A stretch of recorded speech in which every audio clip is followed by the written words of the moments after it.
So I want to tell you that I read the book and I listened to the audiobook, and I couldn't believe, kudos to you, there was a lot of detail in there, man. Wow. Thank you. I mean, I didn't even think about the glue in what holds these saunas together.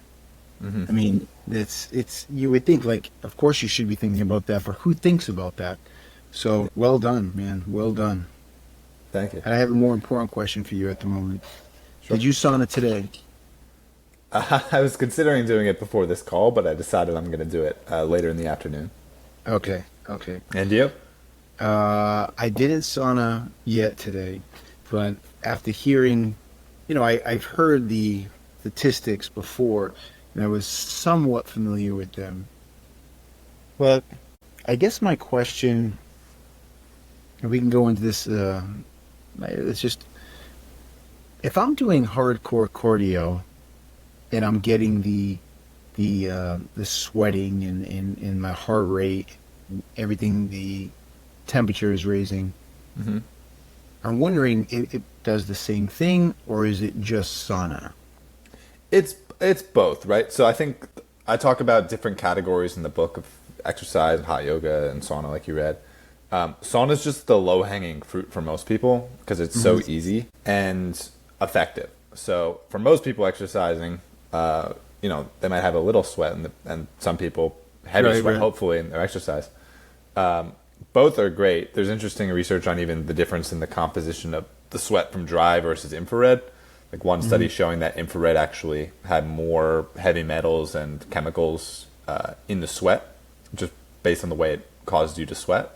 But both are fantastic. Like if you're working out 4 times, 5 times a week and sweating really heavily, like great. It's just most people in this country, I don't think, are getting there. Right. And it's a crazy dopamine hit if I train hard and then I go in the sauna. It's Yeah. like, I feel like I'm stealing. It's unbelievable. Right. Yeah, no, it feels amazing. So I wanted to go into your story, Justin, and a mutual friend introduced me to Justin and told me about his book. And I was like, I would love to talk to him. So he came by the club, we chatted a little bit, and now, like, this information is going to be super helpful for our team members, and we're definitely going to turn around to the book. And I want to hear your story and how you started. And of course, you told me a little bit about it, but please tell us how you started and why you ended up going down this rabbit hole to get all this information and write this book. For sure.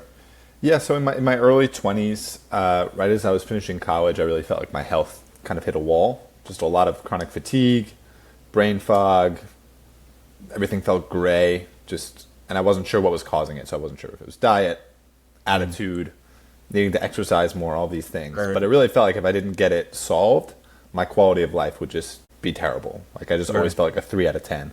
And so that led me to committing to figuring it out. And in that process, that involved all sorts of Western medical approaches, blood tests, going to doctors, nutritional changes, exercise changes. Nothing really all great things. Nothing, well, some of them great things. Eastern approaches, Reiki, acupuncture, just trying anything I could because I knew something was wrong, but I didn't know how to fix it, and no one was giving me good answers. That lasted for about 1.5 years of trying all these different modalities, and then stumbling into a sauna, and after one session feeling more relief than everything else combined and not knowing why. And that then became the primary way I got better and started to kind of return to like childlike energy and feeling great and clear vision. The grayness went away, the brain fog went away, the fatigue went away. My moods got better. Everything just got better. So what was interesting is during that process of like 1 year of doing sauna pretty religiously while also cleaning other aspects of life up, I was researching really heavily. So I was going into Facebook communities. I was reaching out to sauna experts. I was reaching out to sweat experts. And this sort of thesis around why it was helping me, and not because I'm some special guy and I'm so unique in that it helped me, but why it can help so many people became really clear. And so that became primarily based around massive underestimation of all these toxins we're exposed to and their impact on our health. And then the modern research showing what we seem to have intuitively known for centuries, that sweat is the best way to get these substances out. And when we do that, a lot of these health problems just go away because a lot of them are rooted in this environmental toxin issue. Understood. Understood. You said you were doing it pretty religiously. I just want to hear the template of what you were doing. How many days a week were you doing it, and then how long were you in the sauna for? Yeah, it was a. I'm sorry. You're good. It was a pretty tumultuous time because it was, full-time work, dealing with all these symptoms, and so I really had to be on top of it. So I would go about 4 to 5 times a week. I found a place in the city where I would go and do a 30-minute to an hour-long infrared sauna session. I was living in different neighborhoods, so I went to different places. One of the places had a shower there, the other one didn't, so I'd towel off and then have to, walk half an hour back to my apartment. And so it was just keeping that consistency because it kind of felt like a step ladder where it was bad, a little better, little better, little better, and just kind of climbing in the right direction. So, yeah, at first the changes were massive, and then over time it just became kind of more of a habit and thing that keeps me feeling great versus something that got me out of like a pit, essentially. When you say the changes were massive, like how long did it take for you to go, wow, this is like really working? Well, the first session gave me a taste of it. I'd say about 6 months into doing this was when it felt like, all right, I feel like I've gotten the 90% of the results I'm looking for. And now this is going to be part of my life going forward for the reasons I've learned during this process. But it took me out of that kind of crisis mode into, okay, I'm good now, but I want to feel great. And so it also opened up interesting questions around health. Like, what's the upper limit of how like good you can feel? Like, what is baseline? And so I find those questions really interesting. And from my own personal experience, things like sauna can really just raise your baseline of how you feel moment to moment. And things like toxins can rob you of how you feel moment to moment. Yeah, so, the natural, I think one of the most natural questions next would be, were there a bucket of other things that you weren't doing very healthy, like eating, sleeping, rest, any habits that you're comfortable speaking about? Sure. Yeah, I had a terrible, terrible diet growing up. So I think that helped or contributed to like an inner environment that made it more difficult to detox and get things out. And also just wasn't helping because I had a bad diet. But I cleaned up my diet for a couple of years prior to the sauna. So I was in pretty like top shape in terms of cutting out the bad things and putting in the good and testing different approaches on the diet front. And I was exercising pretty regularly. So it really felt like what moved the needle was the sauna for those reasons. Right. But I think it set me up to fail. It made it harder for me. If I had eaten healthy until I was 21, maybe I wouldn't have had those symptoms as severe. Probably not. But in a way, I'm grateful because I think I would have probably never found these other tools that would have maybe, instead of always feeling like a 6, I can feel like an 8 out of 10, if that makes sense. Understood. So, in the book, you get really deep into the science, and no matter what Justin says here, you have to buy the book. You have to listen to the audiobook. I'm listening to it. I did the audio and read through, and now I'm doing the audio again because there's so many little tidbits in there that are great reminders for me. I'm trying to create the perfect formula for myself. So can you just get into the science of sweating and just kind of break it down a little bit for our listeners? I think it would be wonderful to hear about maybe the origin and, 1 or 2 stories from, you said times many years ago and to the science of sweating with the sweat glands. Yeah. So, you're deep into this world, so there's always the latest kind of hacks and tricks and all that stuff. But what was great and kind of reaffirming as I was researching and interviewing people is that saunas, sweat lodges, banyas, these things have been around for centuries in all cultures around the world. So I do start the book with the sweat history component, looking at Native American sweat lodges, Russian banyas. Obviously the Finnish were huge, are known for their obsessive sauna use. And so all these cultures that didn't touch each other had some ritual around sweating, even before this modern onslaught of environmental toxins that we're exposed to. And so they used it for different purposes, sometimes to heal sickness, sometimes for initiation rites and things, or rituals, things like that. But just really interesting to see that this is not some latest fad. It's something humans have used forever and has been lost in parts of the world, but is now more important than ever. And so, yeah, these kind of rituals based around sweat and heat are not new. Then to the science with and you said you have millions and millions of sweat glands. We talked about toxins. And one of the questions we got recently was toxins. Do we have a lot of toxins in the body? And I said, that's a good question. I said, ironically, I'm reading a book right now about that.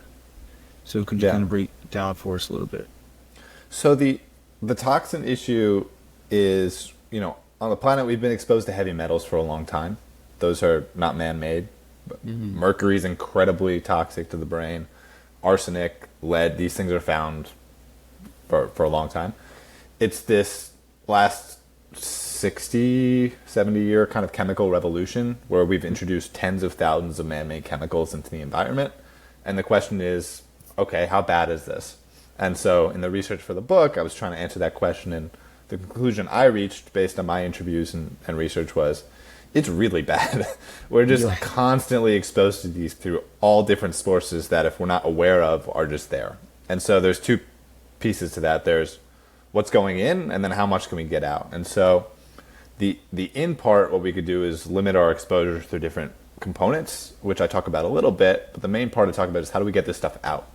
And the research on sweat over the last 20 years, we have studies in different categories showing that a lot of this stuff is preferentially excreted through sweat. And so one study on the science of it was a guy named Stephen John Wee. So he took 20 people, measured their blood and urine for chemicals, got those back, and then put them in a sauna, let them sweat, and then scraped sweat, and then tested what was in the sweat. And what they found were toxins in the sweat that weren't even found in the blood and urine because it could be stored in like the adipose tissue. And the argument made there is that a lot of these substances can't be these man-made chemicals can't be excreted through urine or processed through the kidney, but are actually the body says, oh my God, we have an opportunity to get rid of this. We're going to push it out through the sweat.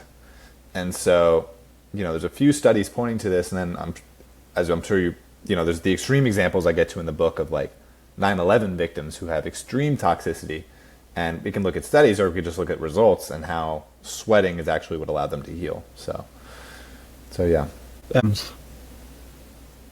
What were some ways that you measured the heavy metals or the levels of toxins within your bloodstream? There's blood work? So I've had it done a few years ago. What's frustrating about this world, and I'm sure everyone who's interested in like the environmental toxins question, is you can step on a scale and get a perfectly accurate reading of your weight. We don't yet have like a great, ideal situation is we can like scan someone and get a perfect reading of what's in their system. You have this much mercury, you have this much, it's stored here. We can't do that because this stuff stores in different places in different ways. And so in the same way that guy, they tested the main ways we test now is blood, urine, and hair metal tests. And that can give somewhat of a picture, but it's usually not a full picture. The long story short is if you're on the planet, the greatest sign of your toxic load is age, just because you're accumulating this stuff. And your body over time has a harder and harder time getting rid of it. And then it's contributing to all these challenges we face. And then I break down in the book how it just touches every category of health issue you can imagine. And yeah, it's just it's in my opinion, a wildly underappreciated area of research. The people I talk to are kind of like, no one's listening to me kind of thing. And it felt, have you seen The Big Short, the movie? Oh yeah. Yeah. It reminded me, there was a scene where Ryan Gosling's trying to pitch. I remember. Yeah, he's trying to pitch them, and they're like, you're like the guy the one guy who sees that this is happening. He's like, yeah.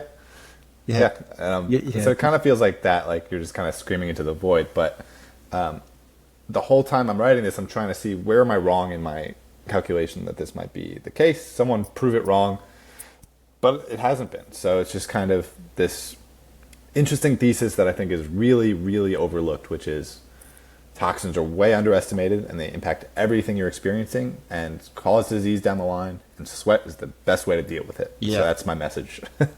Yeah. Yeah, it's interesting you say that, The Big Short. By the way, I love that movie. Yeah. But it's such a great example of it's right in front of you. This is about to happen, and you're turning a blind eye to it. And the question that I hear or I get, I'm not an expert in saunas, but or sweat, the science of sweat, but I am a fitness wellness professional.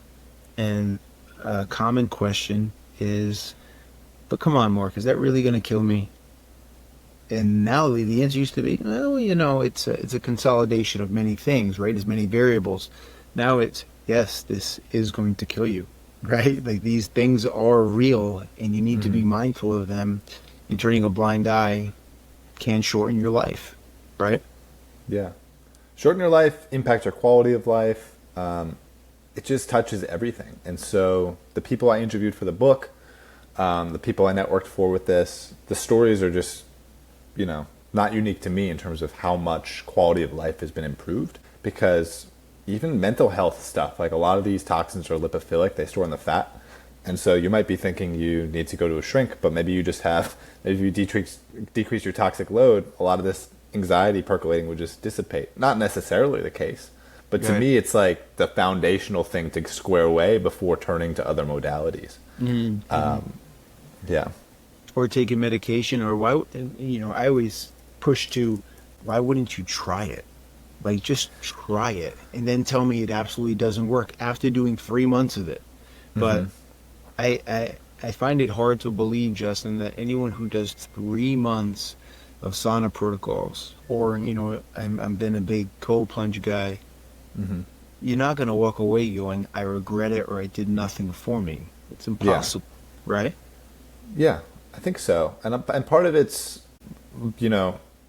buying into what you believe it could do for you. In the same way, I'm sure you work with people in the gym, and you're like, you see all the benefits it can give them, but maybe they're having a hard time visualizing it for themselves. And so that's part of the book too, is painting a picture of, contributing to a better life by trying this. And it's so easy. Like, the fact that this exists is remarkable. Particularly, obviously, it's all about sweat, but in the sauna component, it's literally just sitting there. You can read, watch a podcast, whatever, right, and get the benefits, and step out if you need a glass of water. Like, it's not a hard thing with so much upside. So, well, it's that's interesting part of it too. that people in the gym, like, there's benefits to training, there's benefits to lifting weights, there's benefits to cardiovascular training, and they believe those things. But even the people that may have a difficult time committing to those things, or a difficult time committing to sauna, it's really not about the sauna or the exercise. It's about they have a difficult time committing to anything. And that's another conversation altogether, right? Yeah. Yeah, then the psychology piece. But what's interesting in part of the studies were how these toxins affect mitochondrial function.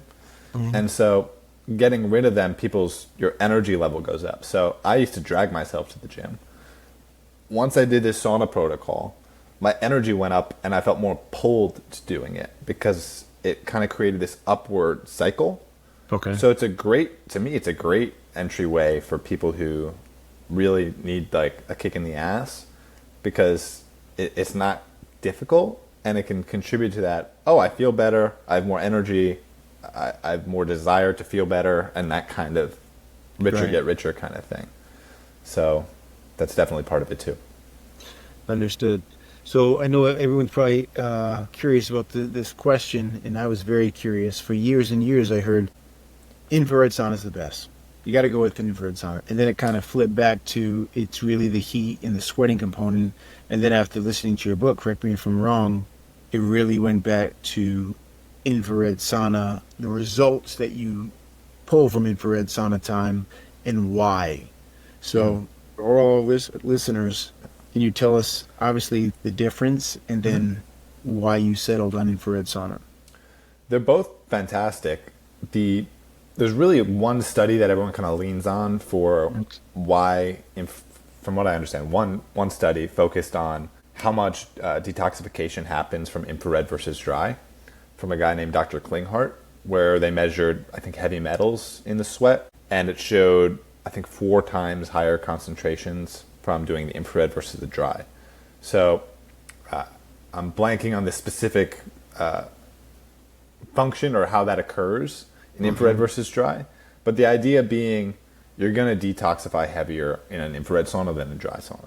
Having said that, dry saunas are fantastic. And the other argument that some people might have is, like you said, like the high heat of a dry sauna having other ancillary benefits besides the sweating component. My book's focused on detox being the most important thing and then how to do that best through sweat. So, there are other factors that might make people prefer a dry sauna than an infrared. Both are fantastic. So Okay. that's kind of the main thing. For the niacin sauna protocol, which in the last chapter I cover, for that reason, we can loop back to this later if you prefer, but the 9/11 survivors who had the toxin exposure, they did dry sauna for 4 hours. And the idea is Hold on, a day? a day. So they time it. They needed to do that in order to properly detoxify with the niacin released. And the idea is now the people who run those clinics, it's infrared sauna for an hour because of that 4 times component is how they judge it. And so for things like that, infrared, I'd prefer to do that protocol in an infrared for that reason. Okay. Yeah. Yeah, so you one of the biggest challenges or questions is about the temperature, right? You can go in traditional sauna. Please tell us.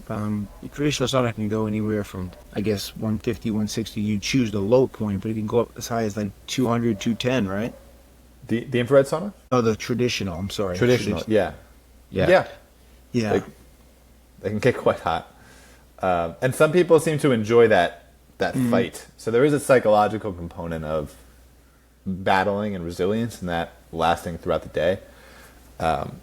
So it is a preferential thing. But, if you're not doing anything and you prefer dry over infrared, fantastic. Go do it. That's great. I use dry saunas all the time. And then the when you're sitting in an infrared sauna, it actually happened the other day. I was in the infrared sauna, and someone else in there looked at me and said, "It's not even hot in here." Yeah. And I was thinking, well, it's 150, 153, and they really don't get much hotter than that. Is that correct? That's about it, yeah. But, did you start sweating, hopefully? Well, I started sweating, and that's leading us to the next question, Justin. Yeah. You can't go in there in an infrared sauna, and it's not like when I preface the word can't. You can do whatever you want, but to gain the benefits and start profusely sweating, you're going to need like 25, 30 minutes, right? It's interesting. It's really individual, and then even for the individual, it can vary. So sometimes I'll get in, and in 2 minutes I start sweating, and then other times it's 15 minutes or 20 minutes. Some people think if you exercise before, that tends to make you sweat faster when you're in the sauna. So there's not clear data on what's causing that. If all variable, if the temperature is the same and you're doing it at the same time, there's not really clear information on why that's happening. But the idea is the infrared's raising your core body temperature versus the heat around you, and so it's not as unpleasant or as intense of a heat experience, but you could sweat more in the infrared sauna than a dry sauna, Right. despite that seeming it's not hot in here feeling. Right, which is right. interesting. Some of the other ones are scorching hot, man. It's just like a battle of resilience in there. Yeah. Really, it is. So, you have an infrared sauna at where you live, correct? I do, yeah. Okay. And one of the questions I asked you, I said, "Wow, it must be really expensive to heat that thing up." And your reply was, It's pennies. pennies. And Yeah. how did you figure that out? Just obviously looking at the bill, but I thought it would be sky high. If you're doing it every day, you're Yeah. heating it up, right? So you're gonna heat it up, and then Yeah. you're gonna go in there for an hour. So it's like 2 hours a day, right? The smaller the sauna, the faster it heats up. So that's one of the benefits of a smaller one-person unit. So it takes about 20, 25 minutes to get to full heat. Okay. And then I'm in there half hour to an hour. Okay. It's pennies. So one of the people I networked with for the book is a guy who runs a very large Facebook community for saunas and the niacin sauna protocol. And so I spoke with him for hours, and he's probably the foremost sauna expert in the world. What's in his terms name? of his name is Brett Bauer. Okay. He is a very specific individual. He lives on the side of a mountain in Idaho, and just keeps to himself, but just is obsessed with natural health and wellness and like the truth around health. And so that led him into saunas, and he spent thousands of hours researching them. He partners with sauna brands and sells them to the group members. And so from him learning that, oh, it's not expensive to run these things. It's actually, it's like turning a light on. So I've gotten that question a lot, and fortunately it's not racking up a bill. It's really cheap to do. Okay. And you spoke about, like as I said before, like who would have thought about, you were thinking about how the unit is made, how it stays together, and the toxins that are in the materials. You mentioned even the glue, and I thought that was super detailed. Again. There are some, it's interesting how we're pushing something that's supposed to be healthy, Yeah. but yet the way it's assembled is actually very unhealthy, even more unhealthy when it gets heated, because that's its specific purpose. Yeah, so the analogy is, you leave a plastic water bottle in a really hot car and come back to it and drink and it tastes like plastic. That's because toxins migrate with heat. And so when we're talking about an enclosed box that you're heating up to high temperatures with no air ventilation, you better make sure that everything in there is not the stuff you're trying to sweat out. Yeah. So you're not breathing in the things you want to sweat out. So unfortunately, the sauna industry is unregulated. There's a lot of corner cutting.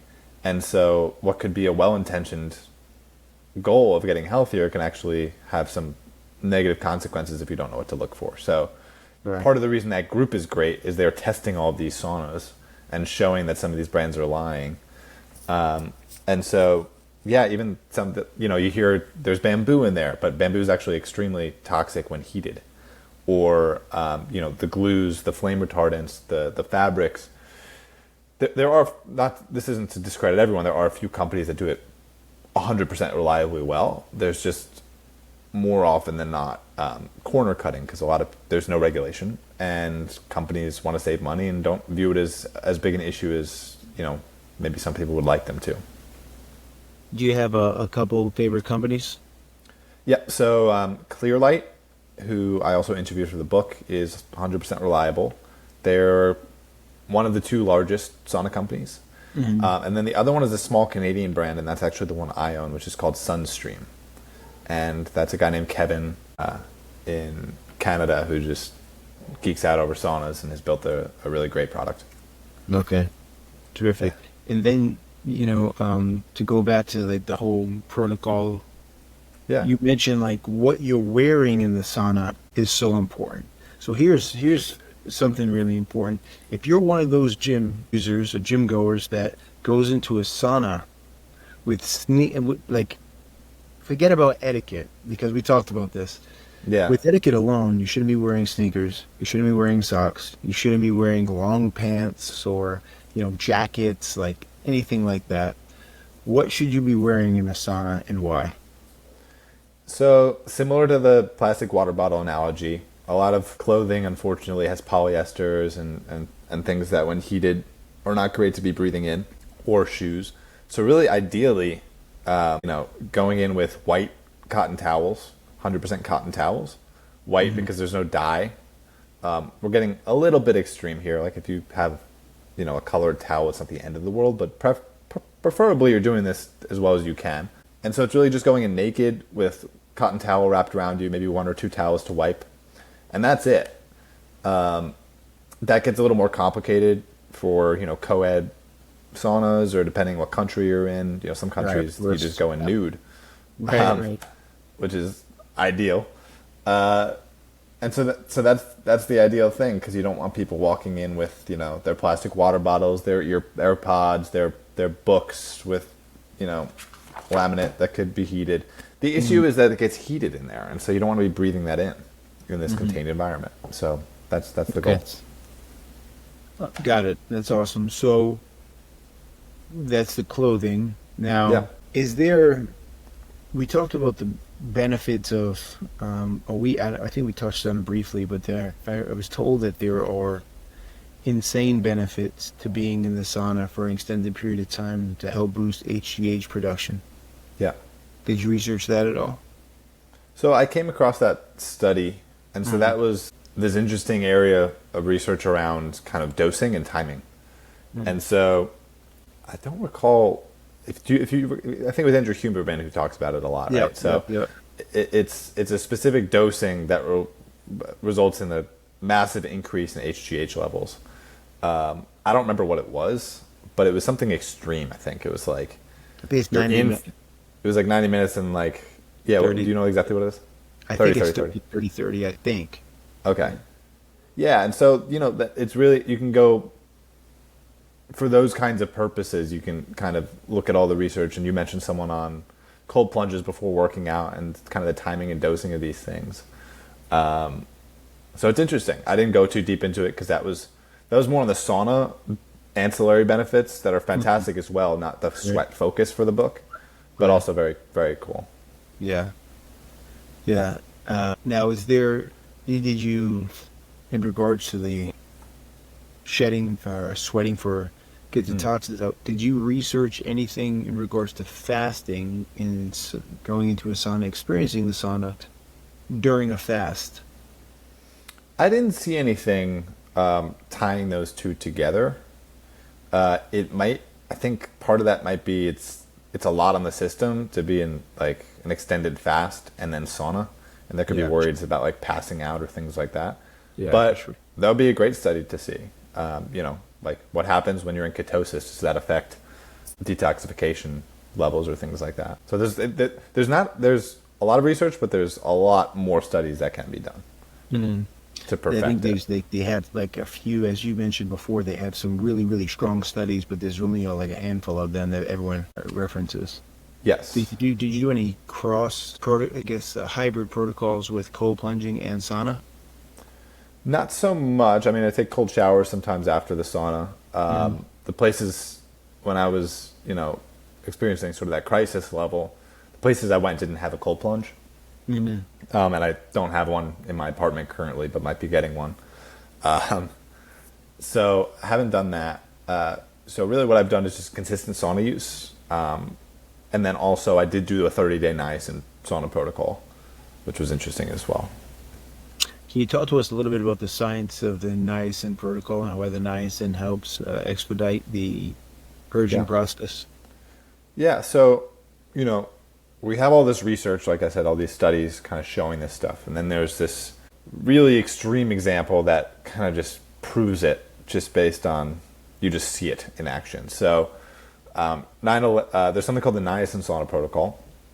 Niacin is a vitamin B that induces lipolysis, which essentially opens, for lack of a better word, fat cells that are holding onto toxins. So a lot of these toxins are lipophilic, so they store in your fat, and then they kind of, as you burn energy, poison kind of drip into your body, but aren't fully released. And so we accumulate this in our fat. Our brain has fat, around the rest of our body has fat, and it just accumulates. Niacin is miraculous in that it allows these toxins to be liberated, enter to the lymph, into the blood, and then we time that with the sauna to sweat it out. And so the extreme examples of this that I came across were Gulf War veterans, toxic spill survivors, and then also like 9/11 survivors. So 9/11 happened. Everyone's exposed to these crazy plumes of toxins in the air because entire buildings are just creating fog of these pollutants, these chemicals.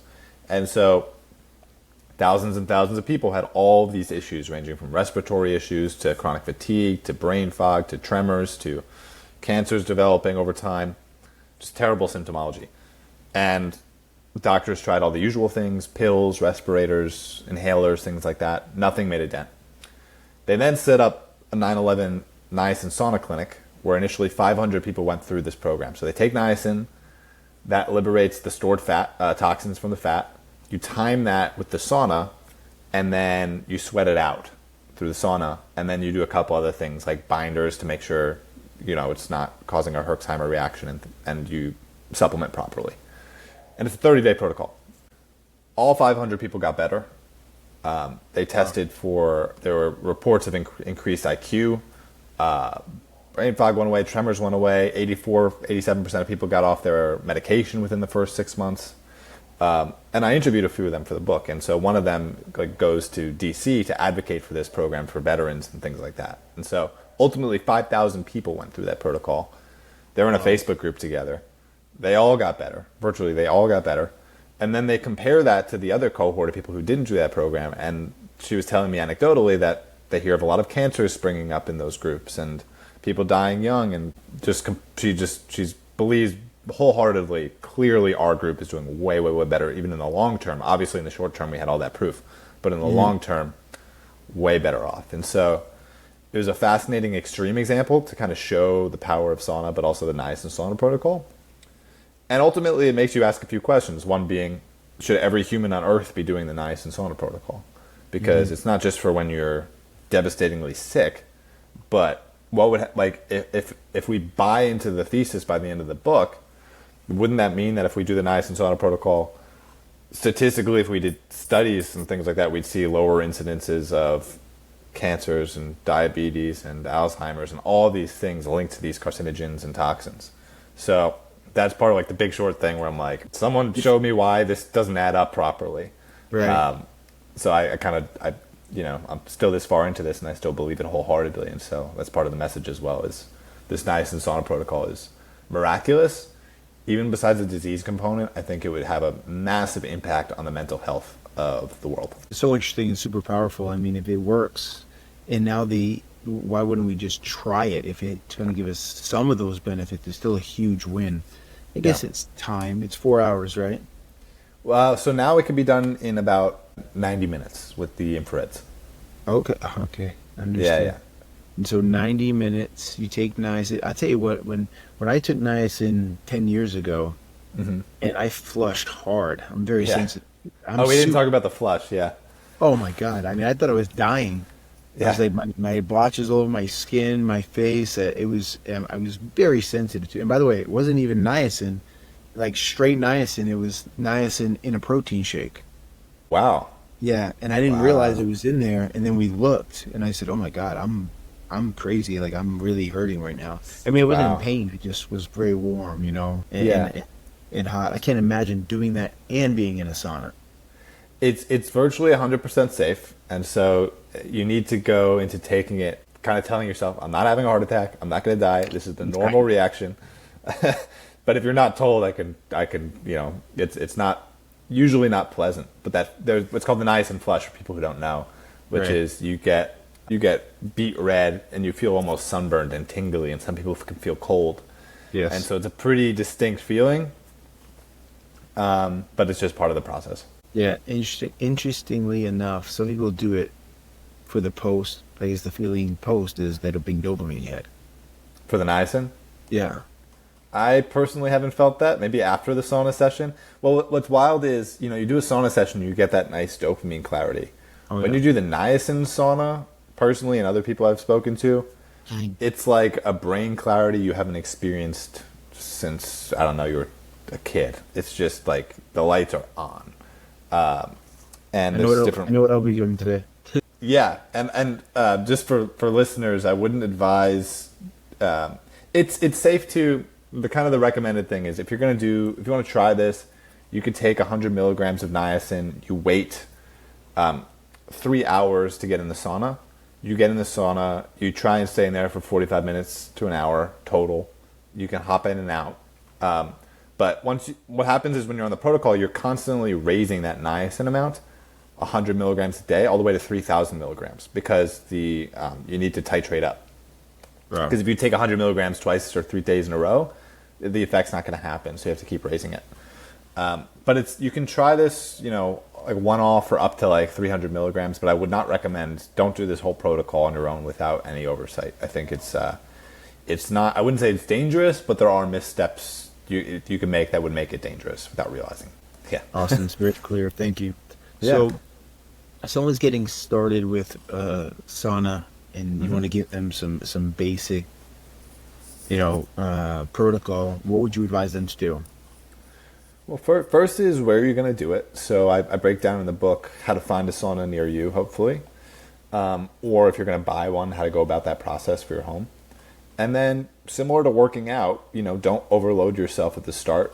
Gradually increase and compound over time. So, push yourself a little bit, but if 15 minutes is unbearable, do 17 minutes the next day.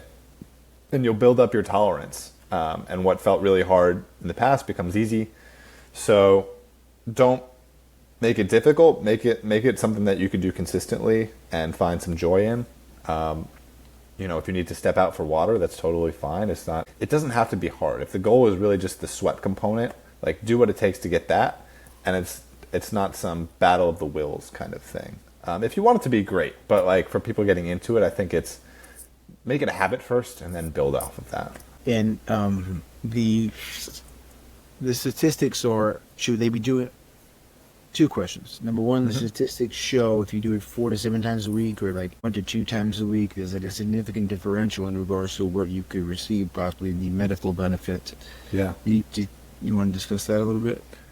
Yeah, so I think a lot of the kind of overall research, specifically on sauna, is like all cause mortality being way lessened when you do 4 to 7 times a week versus 1 to 2.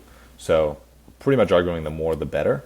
Yeah, I think personally, it's good to have a day or two off per week.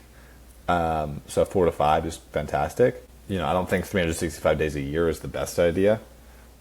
Give yourself some rest from it, but definitely better than 1 to 2. And then dosing up, Brett, who I mentioned, who's dug obsessively into this area as well, he's doing, I think, an hour a day, 5 days a week. And that's kind of his protocol. Sometimes just to sit there for an hour, infrared's not, it's certainly way more tolerable, I find, than the traditional. The traditional is just scorching. Like, I have to get out. My skin is melting off. The infrared, I feel somewhat comfortable in there, and I get to like this continuous sweat that doesn't really kind of stop, and it feels steady. I call it like steady state cardio almost. Right, and that's coming from someone who pushes himself extremely hard, from what I understand. So, if it's tough for you, maybe listeners can know. Don't overdo it. Yeah, the dry can be torturous, but some people specifically go to Russian banyas, and it's kind of like a spiritual experience, because in the same way if you do an extended fast, and all these religions do fasts, it kind of just puts you into this state that you're not typically in. In Germany, they have something called Aufguss, which I'm actually going to be doing here in New York at this new sauna location called Othership that's in Vancouver, and they invited me to come do this on Tuesday, which I haven't done yet, so I'm excited. But essentially, there's a sauna meister who has a big towel, and there's 20 people or so in the room, and he's moving the hot air in the room in this big dry sauna at you. And so the hot air hits you in waves, and the sensation is like it's so intense that your brain just kind of like can't. And so it's more of like this spiritual kind of experience. So it's interesting to see all these cultures and how they do it differently. I remember being in a sauna, and there was a person in there like whipping themselves with like these leaves of these branches. I think that's banya.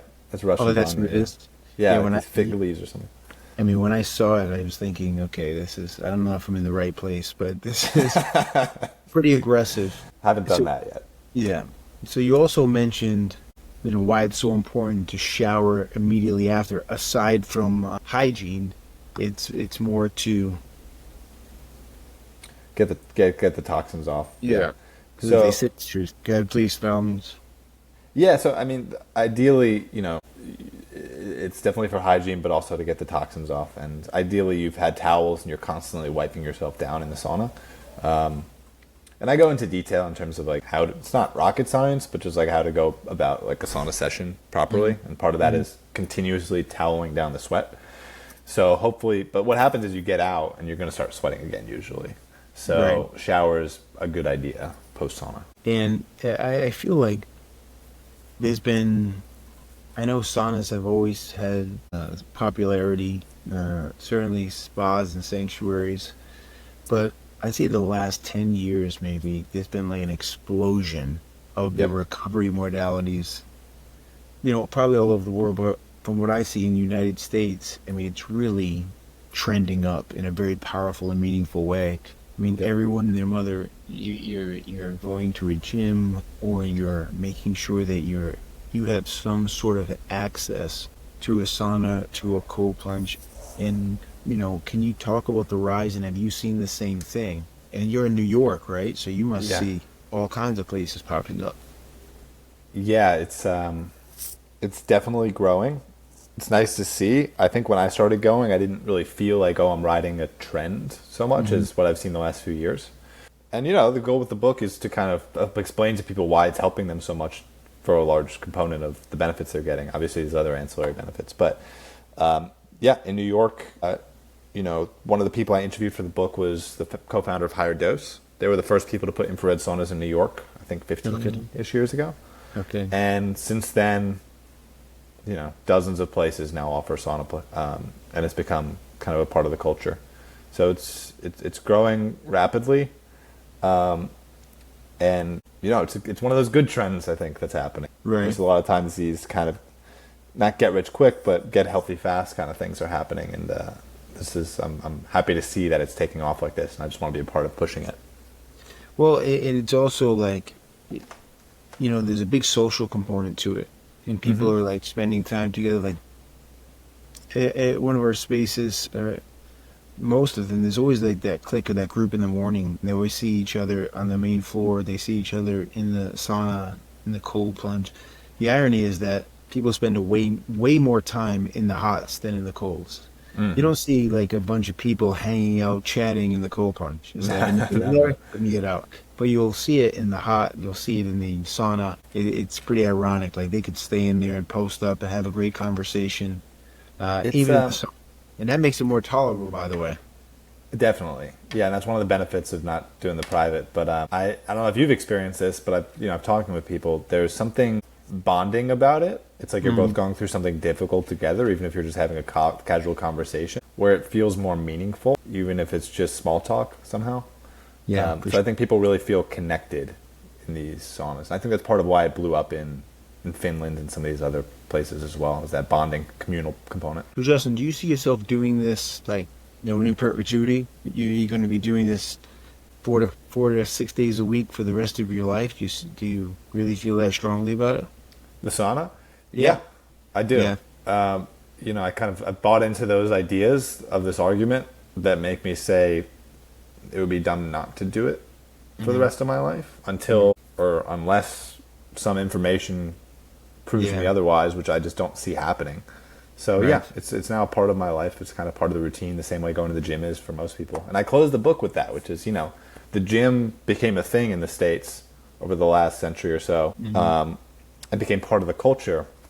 And I think the same thing should happen with sauna, where it is, but I think what will happen is it'll be so normalized and so a part of the routine in the same way things that weren't have become, getting your morning coffee at Starbucks. Like Starbucks, that wasn't a part of the culture until that became a thing. So I think sauna is one of those next trends, and I think it's a good thing.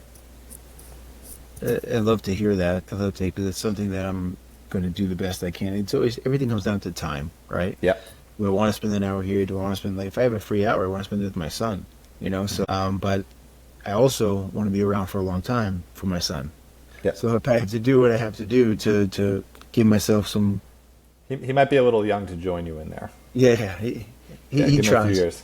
Yeah. He tried the cold plunge, and I think the social media community freaked out, but that's neither here nor there. Oh, really? They were like, please don't put him in there. This was him at a year. So, a year old? Yeah. Oh, wow. Yeah. I didn't put him in there. To be very clear, I didn't put him in on services. I'll tell you an interesting story. My grandfather was a World War II war veteran. He was also closely associated with athletics in my hometown. But part of his ritual every single day for like 30, 40 years was going to the local boys club. And the boys club had a men's division upstairs, and they had a sauna, and they had a steam room, and he would go in the sauna every morning, 5 days a week, for decades. And he lived well into his 80s. And I used to ask my grandmother, I say, why is Grandpa going to the gyms? When he got a little bit older, I think, late 60s, 70s, 80s, he didn't really work out as much, but his workout was going in the sauna. Right. And he continued to do that. And this guy was sharp as a tack, had a very high IQ. He was a statistician in athletics. He knew numbers upside down and backwards. And he was very clear, very sharp, well into his 80s. And he really took care of himself. And I remember thinking, you got to go in the sauna every day. It's good to sweat. And that's what he would tell me. As he But said. now we're having this chat. I think it's just amazing that I've seen real life examples of this. Yeah, that's a great example. Right. I'm reading your book. Was that Abe or a different Yeah, it was grandfather? Abe. Yeah, That it was was Abe. Abe. Gotcha. And thank you, by the way, for reading that. But yeah, that was Yeah, Abe. absolutely. He was the best. He got me one of my first memberships. I think it was like he hooked me up. It was like $12 for the year. That's Okay. $12. But Nice. that's where I trained the boys club. Very cool. Yeah, it's funny. So My grandpa also had a sauna in his apartment at home. in his apartment, Yeah, in New York, he had a sauna in wow, his apartment. Yeah, that's amazing. I never used it because I didn't care back then, but I just thought it was Right. interesting that he, Right. did that. I guess the grandparents knew. That's right. The other from the athletic perspective, which is more your world, and part of what was interesting researching and thinking through these ideas was I talked to the sweat research biosensor company. So they have something that like they measures the sweat for long distance runners. Okay. And so part of my argument and what I'm curious about is doing some sort of testing for niacin sauna for athletes and seeing what kind of impact that has on performance. So if you took, 20 athletes, put them through the niacin sauna protocol for a month, and then compared that to like a test group, or before and afters of different metrics, run times, endurance, strength, all this stuff, what would happen? So that's one curiosity for me, because again, all the signs and the research point to getting rid of this stuff improves your mitochondria, that improves your energy, that improves all these other outcomes, and so that's just something that I'd like to see, because just more things backing up these ideas. And so in the sports world, I feel like it's an interesting thing that's been overlooked as well. Yeah, I mean, absolutely. I think, listen, if there's any benefit that comes with this protocol for athletes, consider it done. They're doing Yeah. it. It doesn't take much. If it moves the needle to make an athlete from a very solid performer to a top-notch performer, they're doing it.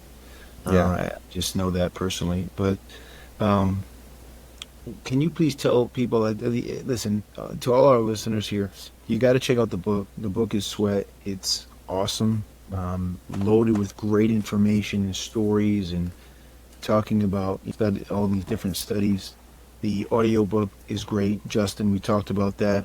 It's his voice. So kudos to you for doing that, because I know that's not easy. Thanks. But can you please tell them where they can purchase the book and listen to the audio? Yeah, so I got it. This is what it'll look like. Sweat, Uncovering Your Body's Hidden Superpower. It's available on Amazon. It's the primary place to get it. Paperback, Kindle. Audiobook is not on there yet, but it's on Spotify. And those are kind of the primary places to get it. It's also available kind of in other distributors like Walmart and Barnes & Noble online. But Amazon's probably the easiest, and then Spotify for audiobook. Awesome. And it's really not a super thick read. It's not extensive, but it's just hardcore. It's power packed with all this Yeah. great knowledge and protocols. And you got to check the book out if you're interested in biohacking, saunas, any of the modalities for recovery. Just check it out. I mean, I have to listen to things several times, and it really helps me. And I get a lot of questions, and to be quite honest, I know what Dr. Rhonda Patrick says, I know what Huberman says, but there's other people out there. Like, Justin's not a doctor, but that doesn't mean can't put out something with great information. I mean, the experts, he went to the doctors, and he got all the information from them, and he was so kind to put this in a book because he wants to help people. So thank you so much for doing that. I really, really appreciate it. Thank you. I appreciate that. Yeah, I wouldn't have put it together if I felt like this information was out there in a way that was proper. Not to say that there's not other great information out, but I did want to kind of put this together for people. So thank you for having me. Appreciate it. Appreciate you.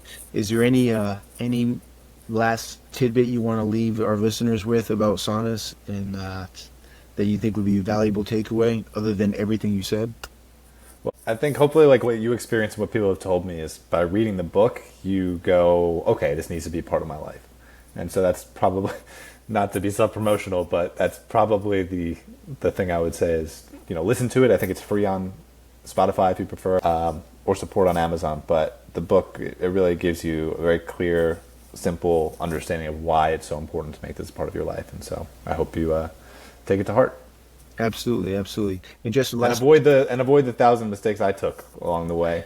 yeah, You know, so if someone had shortcutted me the other 20 things I tried before this, I would have appreciated it. So I'm just passing that along. kudos. That's good karma for you. Is there any social media accounts associated with the book yet? Yeah, so I've got my site, sweatthebook.com. My Twitter is my primary book profile, so that's Hey Justin Glaser, twitter.com/Hey Justin Glaser. And then if people want to reach out with any questions, I always love to get those. My email is justin@sweatthebook.com. And you feel free to ask anything there. Happy to answer. Awesome. Awesome. Justin, you're the man. I can't thank you enough. Really appreciate you coming on Oh, over thank the you. weekend. Yeah, I'm sure I'll have more questions, but appreciate you putting this together. Thank you so much. thank you, Mark. It's been great. All right. Justin, thank you so much, man. That was awesome. Really awesome. Thank you for Great. making time. Yeah, Appreciate you. And if you ever want to come by the gym, just make sure you hit me up and let me know. absolutely. And so you could do some reconnaissance on our sauna. Tell us how good or how bad it is. Did you find out what brand it I is? did, not yet, not Okay. yet. But I will. So with yours, I think the toxins in the build is less of an issue just because it's on all day, probably would be my guess. So it's off gassing more. Okay. The bigger question would be EMFs. So if you bought like $100, I don't know if you want to do this because it's like, oh shit, if this is bad, then I need to Right. buy a whole new thing. So Right, apologies right. for putting this on your radar. But if you want to, you could buy like $100 EMF meter, walk in and see if there's high EMFs because that's really, really not good for people. No, And no one's no. talking about it. So Well, I have to do that. yeah, Sure. I'll send you one if you'd like. But aside from that, yeah, I'll be in Miami this summer. I'm sure. Would love to stop by and really Okay. appreciated this. Appreciate you reading the book. And Exactly. if there's anything I could do to help, just let me know. Likewise. Thank you. Have a great weekend. Thank you. You too. Bye.